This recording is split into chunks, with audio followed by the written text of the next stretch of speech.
Hello दोस्तों, आप सब लोग कैसे हैं? मैं उम्मीद करता हूँ आप सब लोग अच्छे होंगे।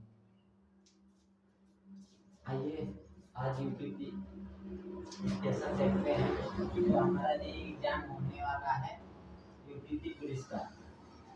इसके बारे में समझते हैं। देखिए, पहला क्वेश्चन हमारा क्या कह रहा है।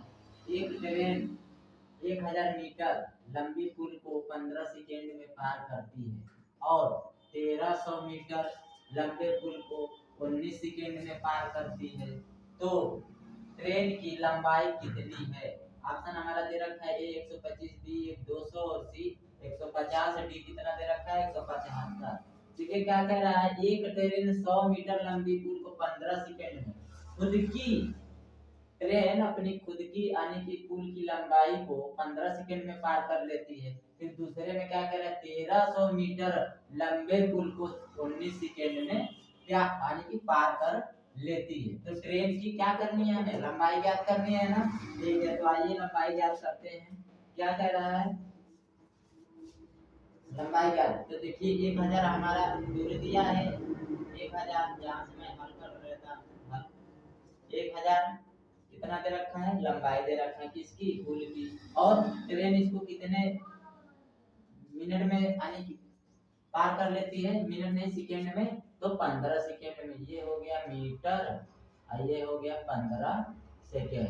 दूसरे में क्या कह रहा है, इसी दूरी को 1300 में 1300 मीटर दूरी को कितने सेकेंड में, 19 सेकेंड में क्या कर लेता है, पार कर लेता है। तो क्या करेंगे, इसको लगाने का आसान तरीका, इन दोनों का मैं क्या करूंगा, डिफरेंट लूंगा तो 19 में से 15 जाएगा, कितना बचेगा 4। इन दोनों का डिफरेंट लूंगा तो कितना बचेगा, 1300 में से 1000 घटा देंगे तो 3000, कितना 300 हो जाएगा। यही 300 मीटर जो है ये 4 सेकेंड के बराबर है।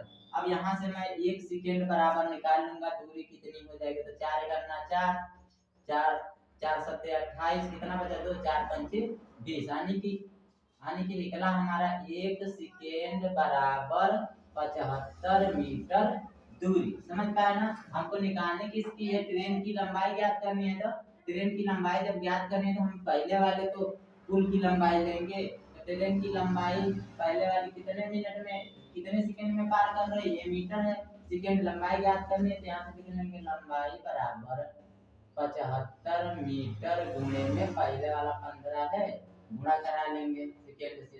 तो 15 75 का 5, 15 सत्ते कितना होता है 105, 15 सत्ते 105, 105 में 7 जोड़ेंगे तो कितना हो जाएगा, 105 में 7 जोड़ेंगे तो 7 5 12, 112 हो जाएगा। कुल कितना है, लंबाई बराबर 1125, कितना आया 1125 आया। अब यहाँ से ट्रेन की लंबाई हमको निकालनी है, तो सिर्फ ट्रेन की लंबाई निकालनी है, तो यहाँ से क्या करेंगे, लंबाई ट्रेन की लंबाई बराबर 100 यानी कि 1125 1125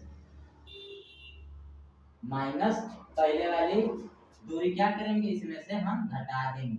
1000 में से 2500 यानी कि 25 1125 में से 1000 घटाएंगे तो यहाँ से हमारी लंबाई निकल जाएगी ट्रेन की कितनी, कितनी निकल जाएगी 125। देखिए 5 में से 0 गया 5 है, 2 में से 0 गया 2 और 11 में से 10 गया 1। समझ पाए।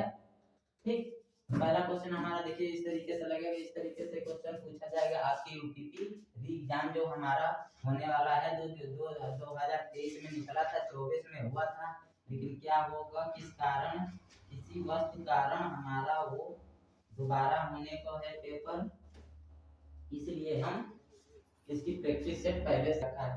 ठीक, तो दूसरा क्वेश्चन क्या कह रहा है, एक माली ने किसी उद्यान में 1936 पौधे इस प्रकार लगाए कि पौधे की पंक्तियां तथा कतार बराबर में थे। पंक्तियों की संख्या हमें क्या करनी है, ज्ञात करनी है, तो हम ज्ञात करते हैं। ठीक, पंक्तियों की संख्या, जैसे कि यहाँ पे कह दे कोई कि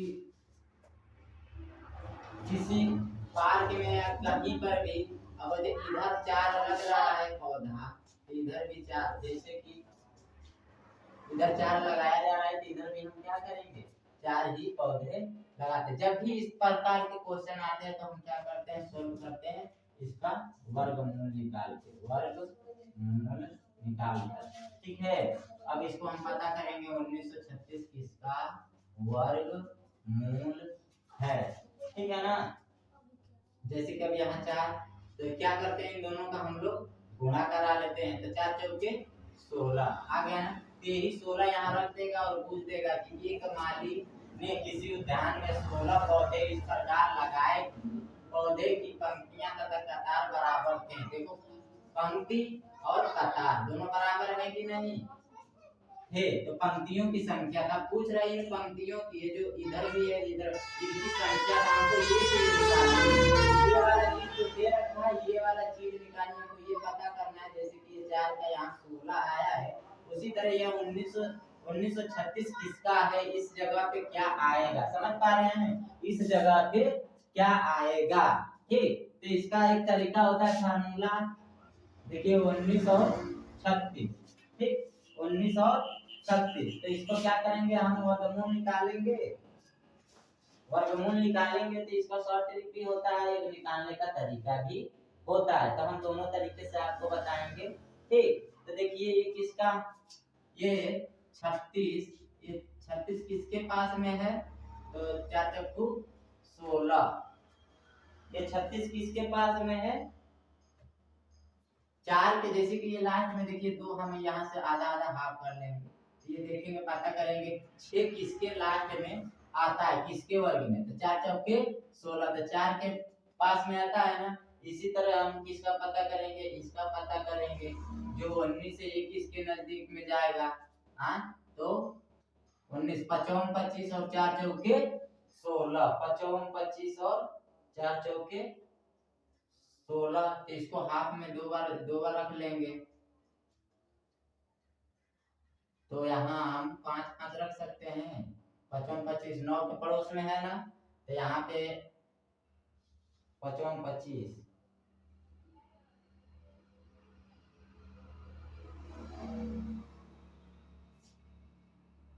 55 25,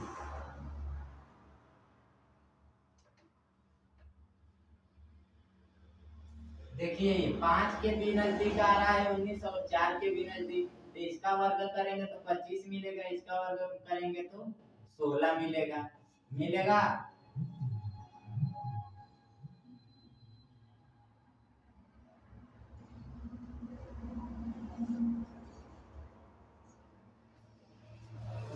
ये 6 के 36, देखिए 6 के भी वर्ग में हमारा 6 लास्ट में आ रहा है और 4 के वर्ग में भी हमारा 6 लास्ट में आ रहा है, देखिए 6 के 36, इसमें भी 6 आया ना ये वाला, और 4 चौके 16, इसके भी हमने क्या किया दोनों रख लिया।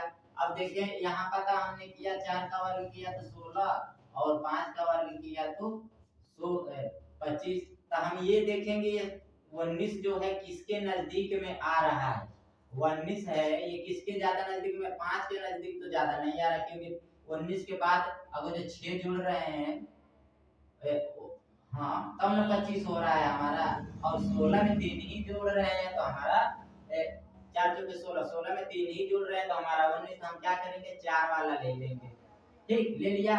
अब देखिए यहाँ पे एक 46 निकला हमारा, एक 44 निकला, तो ये किसका निकल के आया हमारा 4 4, यानी कि 44 का क्या था ये पंक्तियों की संख्या कितनी थी 44, तो ऑप्शन नंबर हमारा कौन सा हो जाएगा बी। इसी तरीके से अगर मैं इसको निकाल के बताऊं तो देखिए कितनी आसानी से निकल जाएगा, ये तो था 60 ट्रिक हमारा, देखिए कितना दिया है 19 और 66, तो पहले हम 2 से काट लेते हैं, 2 9 18, 1 बचा 2 6 12, फिर 2 अठी 16, फिर 2 से काट लेंगे 2 चौके 8 2 16, 2 चौके 8, फिर 2 से काट लेंगे 2 2 4 2 चौके 8 2 2 4, फिर 2 से काट लेंगे 2 1 अंडा 2 2 3 4 2 1 अंडा 2, अब ये 2 से नहीं कटेगा, 3 से भी नहीं कटेगा, हमें मालूम है किसका वर्ग है वर्गमूल, तो 11 11 ग्रहिया में 121, फिर 11, अब इसमें क्या होता है हमारा कट गया ना, इसमें 2 2 का वर्गमूल में 2 2 का पेयर बनता है, तो 1 2 यहाँ से ले लेंगे, 1 2 इसमें से 1 2 इसमें से, समझ पा रहे हैं ना, तो देखिए 1 2 यहाँ से लिया हमने, 1 2 ये वाला ले लेंगे और 1 11 ले लेंगे यहाँ का, अब इसका गुणा करा लेंगे तो 11 दूनी 22 और 22 दूना 44। ये निकला ना हमारा ऑप्शन नंबर फर्स्ट वाला क्या है, सही है। ठीक है, तो समझ गए आप लोग, देख रहे हैं ना, सही से चलाना पड़ेगा। आप क्या करेंगे, इसको देखते ही देखते कर जाएंगे। ठीक, देखिए एक तो तरीका होता है इसको सूत्र द्वारा सॉल्व करने का। तो सूत्र हमारा दे रखा है, एक तरीका होता है सूत्र द्वारा सॉल्व करने का। तो इसका देखिए फार्मूला बनता है a cube minus b cube बटे में a स्क्वायर प्लस के b स्क्वायर प्लस के a b। ठीक है, एक फार्मूले पे बनता है ये हमारा, देखिए a cube minus b cube बटे में a square plus b square plus के ab। अब इसको हम खोलेंगे। ठीक है, तो देखिए खोल के दिखा देते हैं आपको, खोलने पर ये कितनी आसानी से सॉल्व हो जाएगा क्वेश्चन हमारा। ठीक, तो खोल रहे हैं, तो इसका निकलेगा हमारा a माइनस के b ब्रैकेट में a प्लस के b बटे में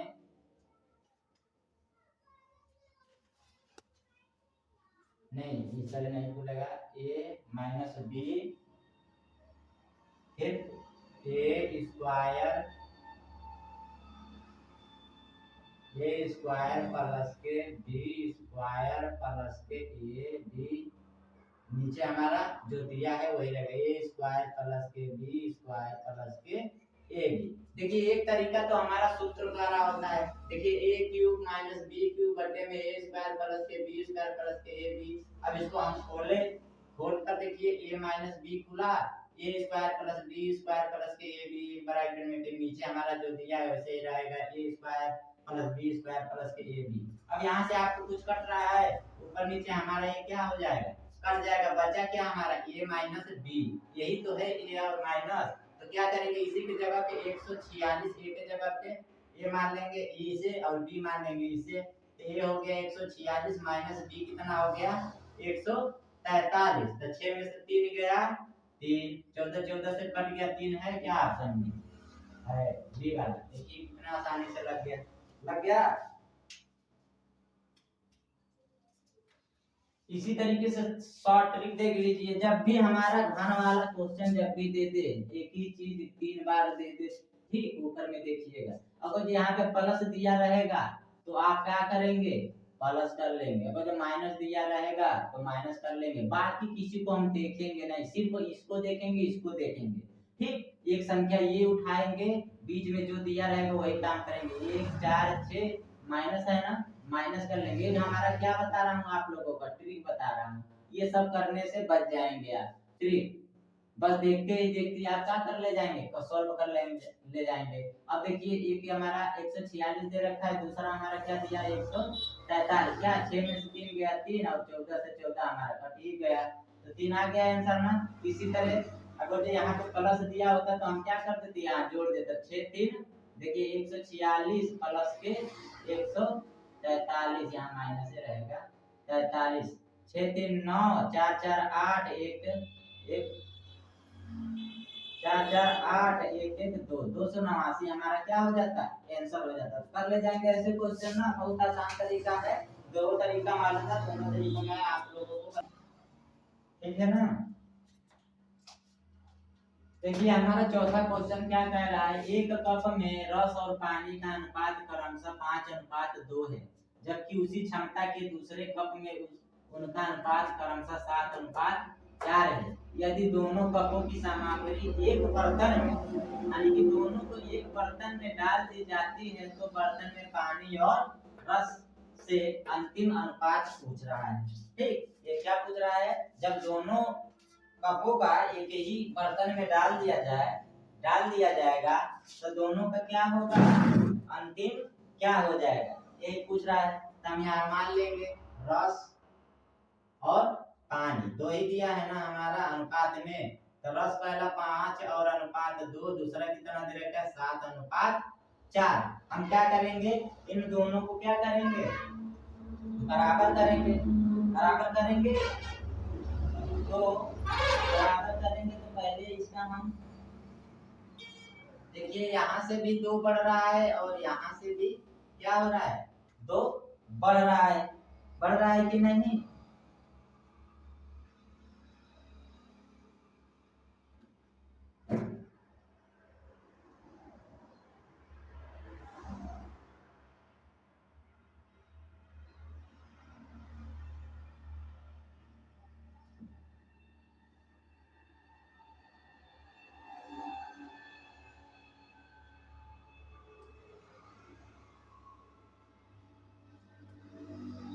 इन दोनों को अगर मैं प्लस करूंगा बराबर करने के लिए प्लस, तो 7 4 11 और 5 2 7 हुआ, तो 7 5 35, 7 दूनी के 14, 11 7 78, 11 चौके 44, 11 7 78, 11 चौके 44।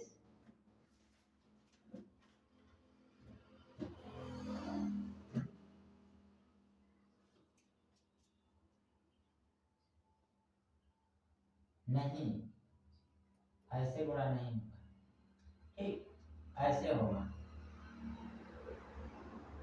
इसको बराबर करने के लिए इसका इससे हो जाएगा, इसका इससे हो जाएगा। 11 5 55, 11 दूनी 22, फिर 7 7 49, 7 चौके 28। यही तो कहा है बराबर करने के लिए।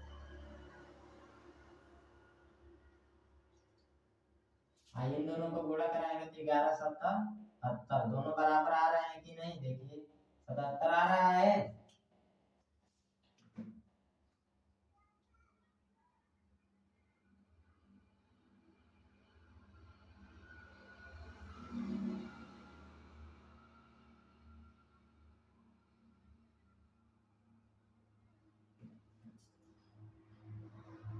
अब जोड़ लेंगे इन दोनों को, तो 9 9 5 14, 4 5 9, 9 1 10, 8 2 10, 2 2 4, 4 1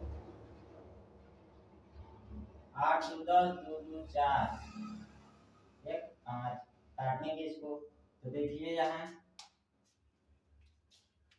2 पंचे 10, 2 दूनी 4, 2 दूनी 4, 2 पंचे 10 आ रहा है ऑप्शन में कहीं पे। ये देखिए हमने तो दोनों को बराबर किया है, यहाँ पे 77, यहाँ इससे गुणा करा दिया, फिर इससे यानी कि जोड़ने के बाद बराबर करने के लिए क्या किया हमने, गुणा। 11 5 55, 11 दूनी 22, फिर 7 7 49, 7 2 7 चौके 28। अब अनुपात में लाने के लिए क्या होगा, ये दोनों जोड़ेगा 9 4, अरे 9 5 14, 4 5 9 1 10, 8 2 10, 2 2 4 1 5। काटे पीटे हमारा क्या आया, 52:25 है क्या ऑप्शन में, 52:25 से क्या हो जाएगा, आंसर हो जाएगा। ठीक, ये तरीका होता है। तो यहाँ पे देखिए क्या कह रहा है, एक आदमी 12 किलोमीटर प्रति घंटे की रफ्तार से चलता है, 2 घंटे और 10 मिनट में एक निश्चित दूरी तय करता है। यदि वह समान दूरी साइकिल से 13 किलोमीटर प्रति घंटे की रफ्तार से गति से तय करता है, तो उसके द्वारा लिया गया समय क्या होगा। ये पूछ रहा है, तो हमारा समय, इसको हल करते हैं। हमारा समय बराबर क्या होता है, समय बराबर दूरी होता है, यही होता है ना, समय बराबर दूरी या दूरी बराबर समय होता है। तो चाल हमारा कितना दे रखा है, ये देखिए चाल हमारा दे रखा है ना, चाल बराबर 12 अनुपात, इसको हम अनुपात मान के कर सकते हैं। देखिए 2 दिया है 12 किलोमीटर प्रति घंटा और 13 किलोमीटर प्रति घंटा, 12 अनुपात 13 किलोमीटर प्रति घंटा है, दोनों का अनुपात में चेंज कर लिया। अब इसका समय हम निकालेंगे, तो समय क्या हो जाएगा, इन दोनों को समय भी यही मान लेंगे, तो यहाँ रख लेंगे बराबर समय। जब भी चाल होता है इसका हम आने की समय निकालेंगे तो क्या होता है, तुरंत बदल जाता है। तो यहाँ हो जाएगा 13, यहाँ क्या हो जाएगा 12। तो देखिए चाल और समय हमारा प्राप्त हो गया ना। अब यहाँ से हम पता करेंगे कि हमारा जो समय दिया गया है कितना दे रखा है, 2 घंटे। तो 2 घंटे में कितने मिनट होते हैं, समय हमारा कितना दे रखा है 2 घंटे ना, तो 2 घंटे में कितने मिनट होते हैं, तो 120 मिनट। ठीक है, 120 प्लस कितना 10 और दिया है ना, तो 10 इसी में जोड़ देंगे तो कितना हो जाएगा 130। अब यही समय के बराबर देखिए हमारा ये समय है ना, समय 102 घंटा 10 मिनट दिया, तो समय हमें प्राप्त हो गया। कुल कितना है समय 130 मिनट। यहाँ समय कितना दे रखा है 13 मिनट, यही तो इसके बराबर है। तो 13 करना 13, 13 करना 13, हाँ, तो समय बराबर हमारा कितना निकला 10। अब पूछा क्या है, दोनों का क्या पूछा है, तय करता है, तो उसके द्वारा लिया गया समय कितना होगा। तो एक बराबर हमारा कितना निकला, देखिए एक करना 13 करना 13, एक बराबर 10 निकला, एक बराबर 10 मिनट निकला ना। तो हमको बताना क्या है, दूसरे वाला का बताना है। तो यही जो है यहाँ ले आके क्या करा देंगे, इसमें हम 10 से गुणा करा देंगे, तो 12 करना 12 120 मिनट है क्या ऑप्शन में? ए बराबर 90 बी 110 सी हमारा क्या है राइट आंसर है। तो समझ पाए जब भी अगर जो दूरी और समय दिया रहेगा और दोनों में से कोई एक पूछ देगा तो हम क्या करेंगे पहले दूरी दिया रहेगा तो समय में उसे कन्वर्ट करेंगे। देखिए दूरी दिया था अनुपात में हमने माना अनुपात में समय भी माना। अगर जो समय एक दिया होता तो हम क्या करते चाल निकालने के लिए दोनों का क्या करते यानी कि अलग पलट देते उल्टा सीधा कर देते हमारा क्या निकल जाता चाल। देखिए तो चाल से चाल काट लेते फिर यानी कि चाल में क्या करते अगर चाल पूछता तो चाल से ही गुणा करा देते। तो यहाँ देखिए हमने चाल दे रखा था समय निकालना था समय हमने यानी कि उल्टा करके समय निकाल दिया पलट दिया जाता है वही हमारा क्या हो जाता समय। अब इस समय बराबर हमारा समय दिया था जो 130 10 के बराबर 130 यानी 1 के बराबर 10 निकला है समय पूछा था दूसरे वाला में निकाला 120। ठीक है समझ पाए तो ठीक है। तो आइए देख लेते हैं अगला हमारा छठा क्वेश्चन। ठीक है तो छठा क्वेश्चन देखते हैं हमारा क्या कह रहा है। देखिए छठा क्वेश्चन कह रहा है कार्य बल में वही कार्य हो रहा होगा कार्य बल में कमी के कारण उस कार्य बल में जहाँ बल लगाया जा रहा है तो जहाँ कार्य किया जा रहा होगा जैसे कि मैं यहाँ दीवार पे धकेल रहा हूँ इसमें कमी पूरी तरीके से नहीं हो पा रहा है कमी आ रहा होगा उस कार्य बल के कारण एक कारखाने में उत्पादन उस कारखाने के उत्पादन में 30% की कमी आती है। ठीक है मूल उत्पादन को बहाल करने के लिए प्रति व्यक्ति काम के घंटे कितने बढ़ाए जाने चाहिए। देखिए कोई कारखाना होगा उसमें कार्य हो रहा होगा लेकिन कार्य में कमी आ रही होगी तभी तो उस कंपनी को घंटा लग रहा है। तो यही वो कह रहा है कि वो कंपनी वाले जो है उस कंपनी वाले को व्यक्तियों में कितना घंटा और काम को बढ़ा दे कि कार्य में वो कमी ना आए ठीक पूरा हो जाए और कंपनी को प्रॉफिट भी हो यानी कि लॉस ना हो जो लॉस हो रहा है। ठीक यही कहने का मतलब है। तो देखिए कार्य बल में कमी के कारण कारखाने में उत्पादन में 30% की कमी आती है। मूल उत्पादन को बहाल करने के लिए यानी कि मूल उत्पादन को सही करने के लिए प्रति व्यक्ति काम के कितने घंटे बढ़ाए जाने चाहिए यही कह रहा था। आइए देखिए इसको हल करते हैं। ठीक बहुत आसानी से देखिए पहले तो कार्य बल में कमी के कारण एक कारखाने में उत्पादन में 30% की कमी हुई। तो पहले कितना हुआ होगा हमारा कुल कितना था तो 100 होगा। अब इसी 100 में तो हमारा 30% की कमी हो रहा है तो 100 में से 30 घटाएंगे कितना बचेगा 70%। किस पे बचेगा कितना परसेंट 70%। अब यहाँ पे देखिए बढ़ाए जाने चाहिए। मैं कई बार आप लोगों को बता चुका हूँ कि जब भी अगर जो अधिक पूछेगा तो हम कमी वाला नीचे रखेंगे अगर जो कमी पूछेगा तो हम अधिक वाला ऊपर रखेंगे। अगर जो यहीं पे कमी पूछता तो यहाँ हम 100 रखते और इंटू यहाँ परसेंटेज है ना 100% में से 30% घटाया हूँ तो 70% बचा है। अब यहाँ पूछ क्या रहा है बढ़ाया जाए यानी कि बढ़ने की बात कर रहा है तो हम कौन सा रखेंगे कमी वाला कम वाला। अगर यही कह देता कितने परसेंट की कमी की जाए ठीक तब हम क्या करते यहाँ पे 100 रखते।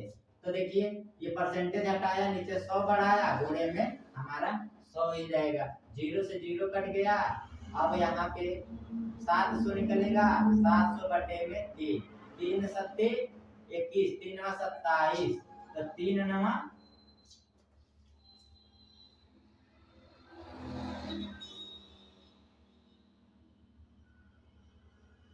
3 सत्ते 21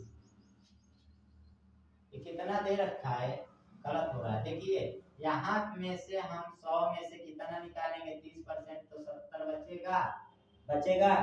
अब यही हमारा 70 निकला ना तो हमारा कुल कितना था कुल 100 था और 30% का पूछ रहा है यहाँ 30 रहेगा। अब 30 को ही 70 से देखिए बढ़ाए जाने चाहिए तो 70 इंटू 100 करेंगे ठीक। तो यहाँ 0 से 0 कट गया यहाँ हो गया 300 300 से 7 को गुणा करा देंगे भाग करा देंगे तो 7 करने के साथ 7 चौके 28 कितना बचा 2 बचा। यहाँ 20 हुआ 7 दूनी के 14 पॉइंट लगाया 6 बचा 7 अट्ठे 56 फिर कितना बचा 4 बचा 0 लगाया तो 40 हुआ 7 छंग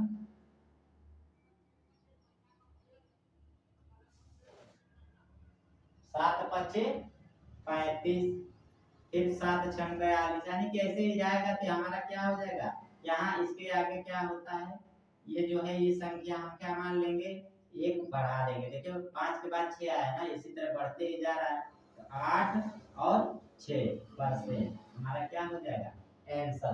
तो इस तरीके से ये सवाल लगेगा हमारा, समझता है ना, आसानी से समझ गए। देखते हैं 8वां क्वेश्चन क्या कह रहा है हमारा, कह रहा है दो संख्याओं का अनुपात 5:9 है। यदि बड़ी संख्या में 6 जोड़ा जाए और छोटी संख्या में 6 घटाया जाए तो बड़ी संख्या छोटी संख्या का 6 गुना हो जाती है। तो संख्याएं कौन कौन सी हैं, वो दोनों संख्याएं कौन कौन सी हैं। तो ठीक है, इसको फिर सॉल्व करते हैं। तो हम क्या करेंगे, संख्या तो हमें मालूम नहीं है, दो संख्याओं का अनुपात दे रखा है, तो हमारा 5:9 है। इसमें क्या करेंगे, x मान लेंगे।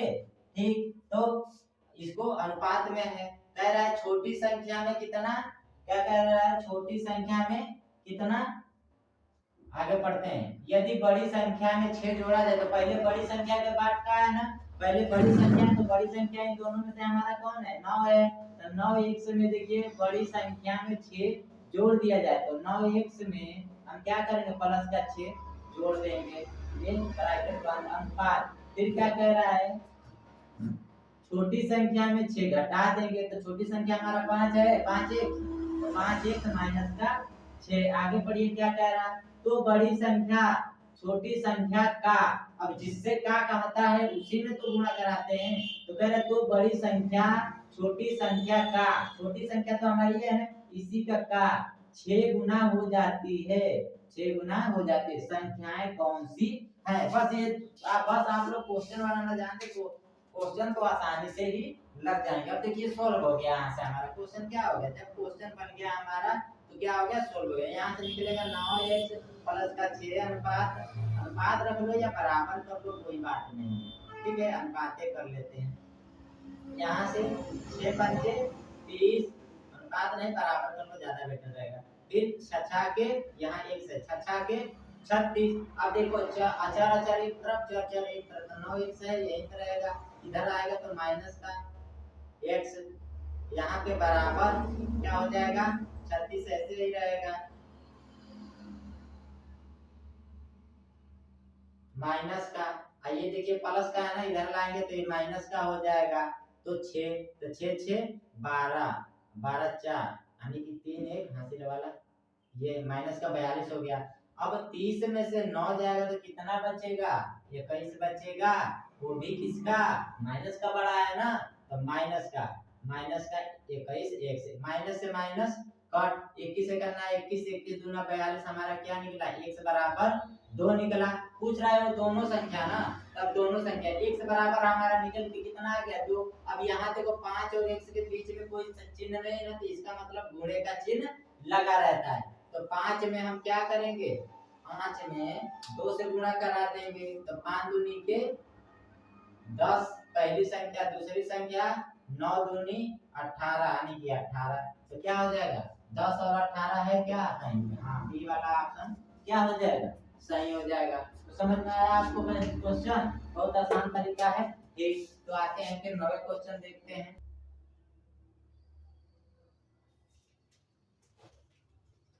ठीक है, 9वां क्वेश्चन देखते हैं हमारा क्या कह रहा है। 9वां क्वेश्चन देखते हैं क्या कह रहा है, कह रहा है एक व्यक्ति किसी निश्चित राशि को 25% की वार्षिक दर से साधारण ब्याज पर उधार देता है। 6 वर्षों में ब्याज उधार दी गई राशि से 360 रुपए अधिक हो जाता है। उधार दी गई राशि क्या होगी, यही पूछा है। ठीक, तो क्या कह रहा है, 25%, कितने दर पे दे रहा है, 25%। हल करते हैं, 25% की वार्षिक ब्याज की दर से, यही 25% कितने समय में दिया जा रहा है, 6 वर्षों के लिए कह रहा है ना। 25% कितने वर्षों के लिए, 6 वर्षों के लिए। तो हम पता कर लेंगे 6 वर्षों में इसका ब्याज कितना हो जाएगा, तो 25 छक्का 150, ब्याज निकल के कितना आया, ब्याज निकल के परसेंटेज में कितना आया, 150%। ठीक, कितना आ गया, 150%। अब क्या कह रहा है आगे, 6 वर्षों बाद दी गई राशि 360 अधिक हो जाता है, उधार दी गई राशि कितनी होगी? उधार दी गई राशि कितनी होगी? तो देखो पहले यानी कि पहले हमारा ब्याज कितना, कुल मूलधन कितना था, हमारा मूलधन कितना था, कितना होगा या था 100 होगा, ठीक 100 पे तो निकलता है। अब ब्याज कितना हो गया 150, ब्याज हमारा कितना हो गया 150, तो पहले 100 था 150 हो गया। हम पता करेंगे कितना बढ़ गया, तो 50 बढ़ गया। कितने पे बढ़ गया, कितने पे बढ़ गया, तो 150 पे बढ़ गया, यानी कि 100 पे बढ़ गया। तो यही 50 हमारा 100 के बराबर है 50 हमारा 100 के बराबर है। ये 50 किसके बराबर, इसके, तो 150 यहाँ रख लेंगे। अब 0 से 0, 5 करना 5, 5 दूनी 10, कितना निकला 5 दूनी के 10।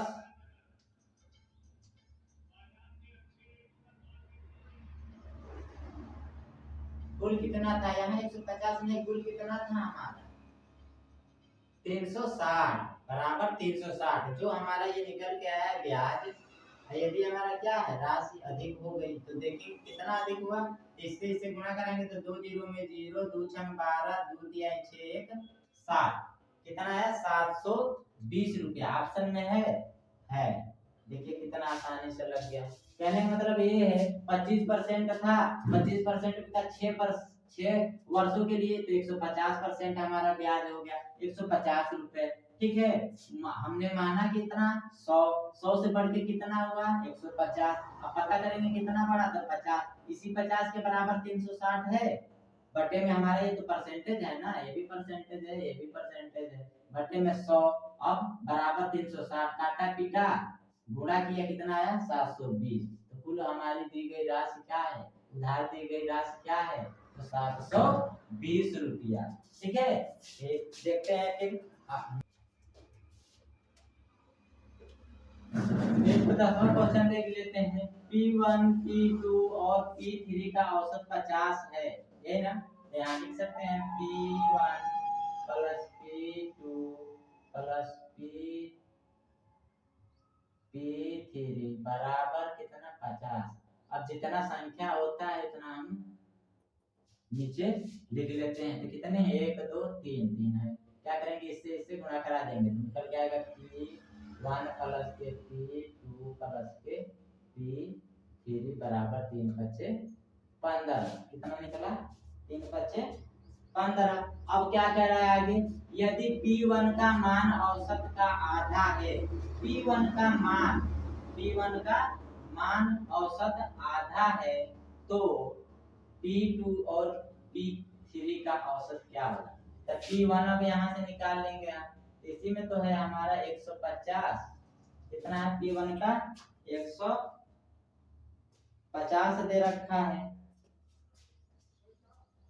नहीं तीनों का कितना निकला, तीनों का निकला 150, तो एक का कितना हमारा P1 का कितना हो जाएगा 50, इसी का आधा कर देंगे, क्या कह रहा है आधा है तो 25 निकला, आधा है तो P2 और P3 का औसत, P2 प्लस P3 का औसत बराबर कितना हो जाएगा। तो कुल कितना था 150, इसमें से हम P1 का घटा देंगे 25, तो निकल जाएगा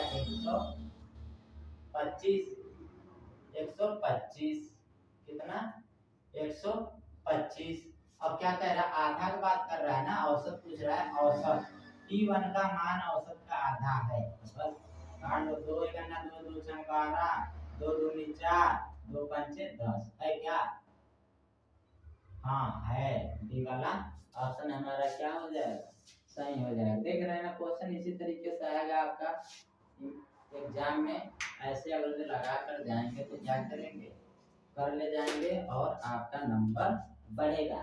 देखो बच्चे यहीं से नंबर बढ़ाते हैं रीजनिंग और मैथ, बाकी हो गया हिंदी, जीएस का तो कोई तोड़ है ही नहीं, कितना पढ़ के जाओ आप, नंबर तो पता नहीं तो तुक्का ही मारना पड़ता है। लेकिन मैथ रीजनिंग हिंदी हमारा होता है तो क्या होता है एकदम सटीक नंबर देके जाता है, अगर तो आपको सही ढंग से लगाना मालूम हो तो। ठीक है, तो आज के लिए इतना ही। जय हिंद, जय भारत। फिर मिलेंगे अगले वीडियो में।